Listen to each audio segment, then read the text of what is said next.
Assalamu alaikum wa rahmatullahi ta'ala wa barakatuh. Welcome back to another revision class, and today we'll be revising our SCS. So the first topic we treated in our SCS was component of civic education, where we define component as what? The part of civic education. It's simply the part of civic education, nothing more.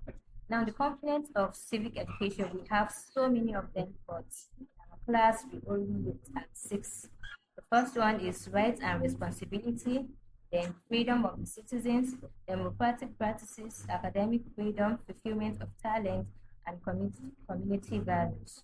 And remember, in the class, we broaden out these things. We define rights and responsibility, freedom of citizens, and democratic practices as what the um, um, democratic practices as um, the political practices of a community or society, right?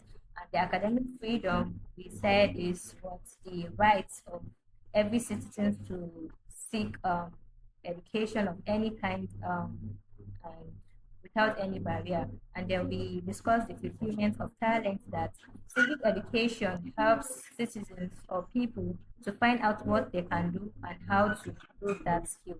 And community values, we said, has to do with what the community look as rights or wrongs, like loyalty, fairness, etc. Right?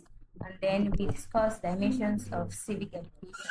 Now, the definition for dimension is what in civic education refers to the different issues touched by civic education, right?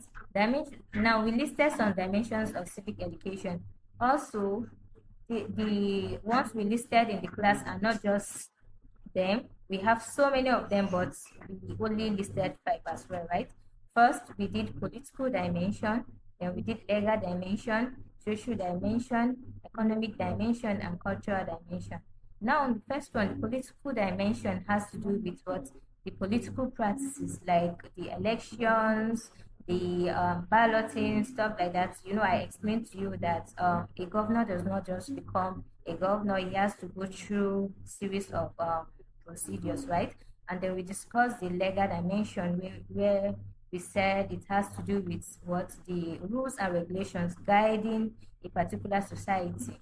And then we discussed social dimension, which has to do with the way people in the society interact with themselves to build an orderly society.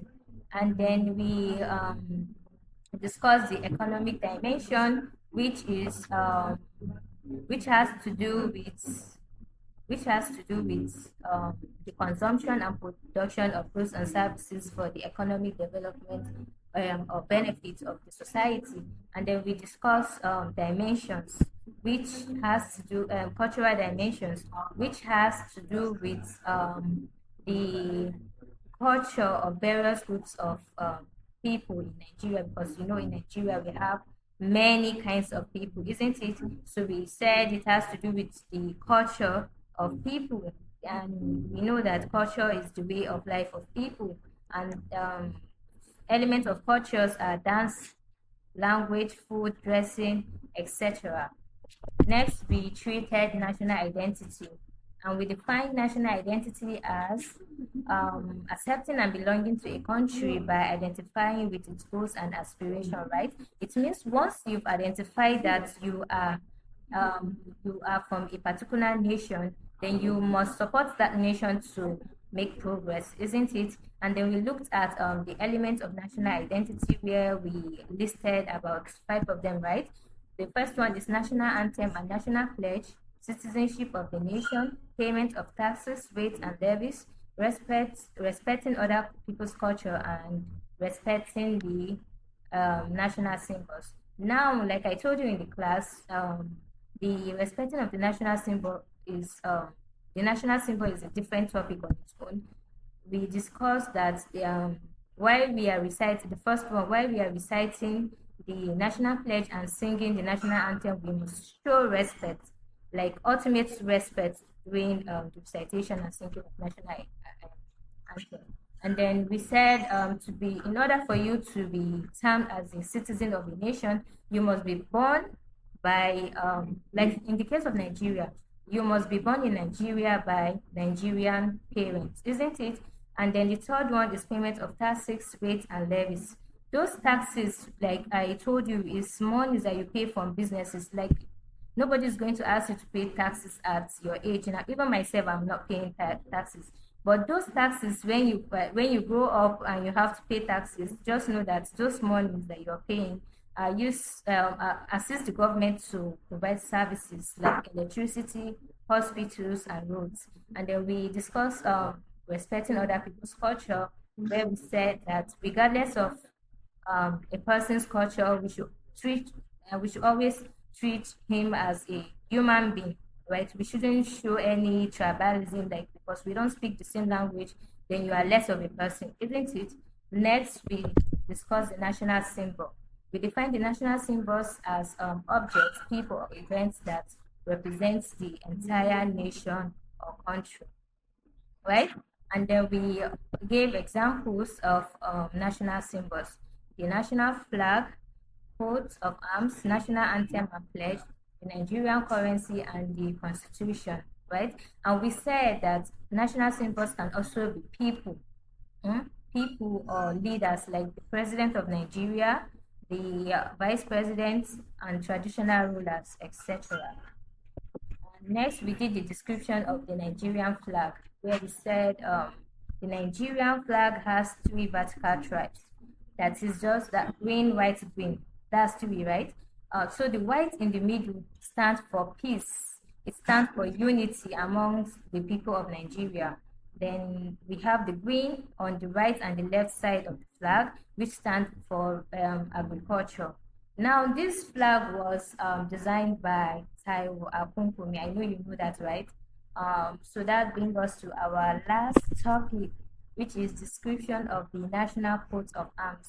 Now, this is a very special symbol for Nigeria, like especially people that are putting on uniform, the police, the EFCC, they all have this, like we respect them because of that coat of arms that is in their uniform, isn't it?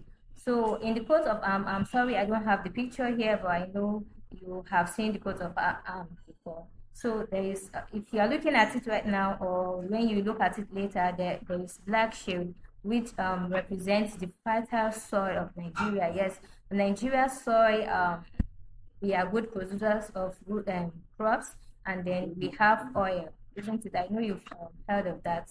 We have plenty oil was in Nigeria. Like Nigeria is one of the major producers of oil across the world. And then we discuss the next one is the white berry lines, like the Y shape at the center. The V that is the V shape at the top represents River Niger and River Benue. Then the tail there is the conference when the two rivers join together. Remember, we discussed that also in the class. And then we have the two horses. The two horses represent dignity. They represent, they show that Nigerians are important. Yes. And then we have eagle at the top, which represents the strength of Nigeria. And at the bottom, we have the green-white raft, which represents agricultural wealth. So now we come to the end of the class. I hope you enjoyed it. If you have any question, make sure you drop it in the comments down in the comment section down below, and don't forget to type your names so to show that you've attended the class. Have a great holiday. Be safe. See you around. Ma'asalama.